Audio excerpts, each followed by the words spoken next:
तर आज आपण सोडवणार आहोत सेशन 3। तर चला करूया सुरू।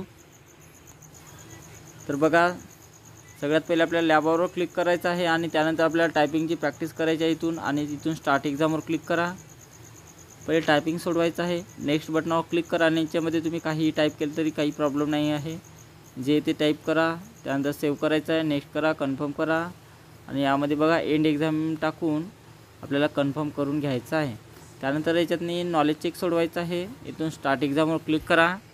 तर बघा, सेशन 3 मध्ये नॉलेज चेक कशा प्रकारे क्वेश्चन्स आहे ते पाहायचं आहे आता। तर पहिला क्वेश्चन बघा, तुम्हाला डेस्कटॉप बॅकग्राऊंडचे पिक्चर, विंडोजचे रंग आणि साऊंड कार्ड म्हणजे आवाज एकाच वेळी बदलायचे असतील तर कोणत्या पर्यायावर तुम्ही क्लिक कराल म्हणत आहे। तर या सर्व गोष्टी आपण थीम्समधून चेंज करू शकतो। तर थीम्स कशा किती नंबरवर आहे बघा, सर्व गोष्टी थीमच्या मदतीने करू शकतो। बघा, ही थीम्स आहे, म्हणजेच आपलं ऑप्शन 4 आहे, 4 नंबरचं। तर 4 नंबरवर क्लिक करा आणि त्यानंतर सबमिट करायचं आहे। त्यानंतर बघा, डेस्कटॉप बॅकग्राऊंड बदलण्यासाठी कोणत्या पर्याय तुम्ही निवडाल म्हणत आहे। तर डेस्कटॉपचा बॅकग्राऊंड चेंज करण्यासाठी आपल्याला पर्सनलाइज या ऑप्शन्सवर जावे लागेल। तर याचं उत्तर पहिल्याच नंबरचं आहे, पर्सनलाइज। तर पहिल्या नंबरवर क्लिक करा आणि त्यानंतर सबमिट करा। खालीलपैकी कोणत्या चित्रात रिबन टाईप स्क्रीनसेवर दाखवला आहे म्हणत आहे। तर बघा, खालीलपैकी कशात दाखवलेला आहे, 4 नंबरवर दाखवलेला आहे। तर 4 नंबरवर क्लिक करा।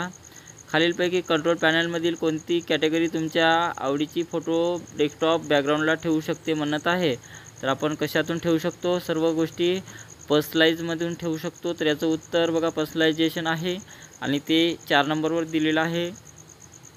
ते 4 नंबरवर क्लिक करा आणि त्यानंतर सबमिट करा। खालीलपैकी कोणत्या पर्याय वापरून ठराविक वेळेने दिसणारे अनेक चित्र तुम्ही डेस्कटॉप वॉलपेपर ठेवू शकता म्हणत आहे। तर कोणत्या याच्यातून ठेवू शकतो आपण बघा, तर त्याचं उत्तर बॅकग्राऊंड असणार आहे। पहिले पाहून घ्या ऑप्शन सर्व। तर बघा, 3 नंबरला दिलेला आहे बॅकग्राऊंड, हे त्याचं उत्तर असणार आहे। तर 3 नंबरवर क्लिक करा आणि त्यानंतर सबमिट करायचं आहे। जेव्हा तुम्ही डेस्कटॉप बॅकग्राऊंडसाठी एखादे चित्र निवडता तेव्हा ते स्क्रीनवर तुम्हाला कसे पाहिले तसे फिट करता येते। त्यासाठी असलेले काही ऑप्शन्स पुढील प्रमाणे आहेत म्हटलेलं आहे। तर याचं उत्तर बघा, याचं उत्तर 1 नंबरला आहे, फिल, फिट आणि स्ट्रेच आहे। त्यानंतर सबमिट करा। विंडोज 10 मध्ये डेस्कटॉप डॅशचा समावेश होतो, ज्यामुळे डेस्कटॉप बॅकग्राऊंड ठराविक वेळेत बदलते म्हणत आहे।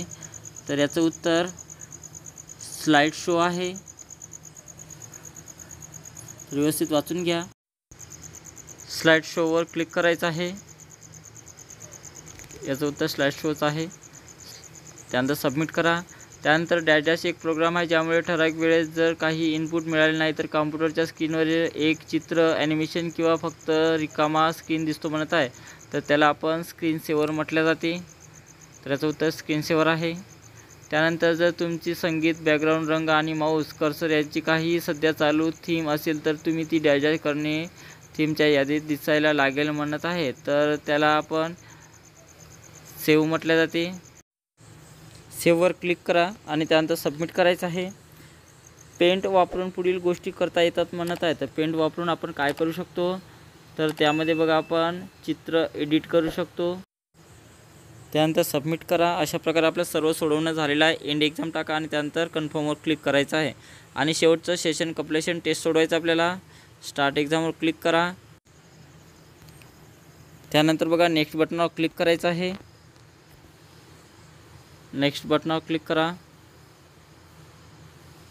आणि त्यानंतर बघा पहिला क्वेश्चन, बहुतेक वेळा सॉफ्टवेअर या शब्दाला डॅशचा समानार्थी शब्द म्हणून वापरला जातो, तर त्याला आपण प्रोग्राम्स म्हटले जाते। त्यानंतर बघा, यादीत कॉम्प्युटर संसाधनाची समन्वय साधणारा वापरकर्ता व कॉम्प्युटर याच्यामध्ये एक इंटरफेस उपलब्ध करून देणारा आणि ॲप्लिकेशन रन करणारा प्रोग्राम ओळखा म्हणत आहे। तर त्याला आपण ऑपरेटिंग सिस्टीम म्हटले जाते। अँटीव्हायरस प्रोग्राम हे तुमच्या कॉम्प्युटर सिस्टीमचे व्हायरसेस किंवा इतर हानिकारक प्रोग्राम यावर संरक्षण करण्याचा प्रोग्राम आहे म्हणत आहे। तर त्याला आपण युटिलिटीज म्हटले जाते। त्यानंतर ॲप्लिकेशन सॉफ्टवेअर हे यासाठी वापरलेले प्रोग्राम्स आहे म्हणत आहे। तर ते एक विशिष्ट माहितीची निर्मिती, संपादन करणे किंवा जतन करण्यासाठी केला जातो।